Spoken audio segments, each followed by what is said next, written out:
18 సార్లు అయ్యప్ప దీక్ష పూర్తి చేసిన వారి జీవితం పరిపూర్ణమని మాజీ మంత్రి నిరంజన్ రెడ్డి అన్నారు. నిన్న ఆర్టీసీ కాలనీలో సత్యనారాయణచారి దీక్ష 18 సంవత్సరాలు పూర్తి చేసిన సందర్భంగా ఘనంగా అయ్యప్ప పడిపూజ ముక్తు గురుస్వామి పర్యవేక్షణలో జరిగింది.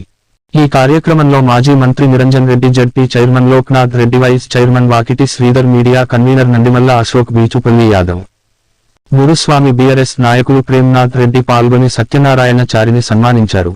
ఈ సందర్భంగా మాజీ మంత్రి నిరంజన్ రెడ్డి మాట్లాడుతూ, సమాజంలో ఆధ్యాత్మికత పెరగడం వలన ప్రజల నడవడికలో మంచి మార్పులు వస్తాయని, గురుస్వాములు యువతను భక్తివైపు మళ్లించడం వల్ల దేశం శక్తివంతంగా తయారవుతుందని అన్నారు. అయ్యప్ప స్వామి ఆలయ అభివృద్ధి కోసం నా శక్తి మేరకు సహాయం అందించానని అన్నారు. ఈ పూజా కార్యక్రమంలో అధ్యక్షులు నాగేష్, సభ్యులు పుట్టపాక మహేష్, రాజేష్, ఏబిఎన్ రాముగట్టు, వెంకన్న, ప్రకాష్, గోపి, ఐబి చారి, చీర్ల కృష్ణసాగర్, వెంకటేష్, నాగరాజు, వెంకటేశ్వరాచారి, అనిల్, గురుస్వాములతో పాటు ఆలయ ప్రధాన అర్చకులు రమేష్ శర్మ, సిద్ధాంతి పాల్గొన్నారు.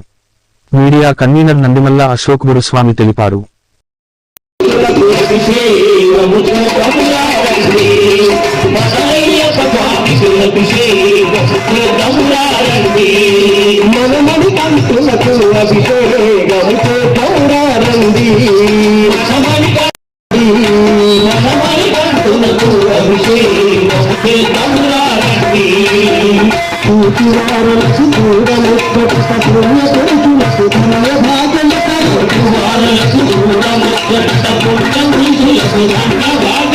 Happy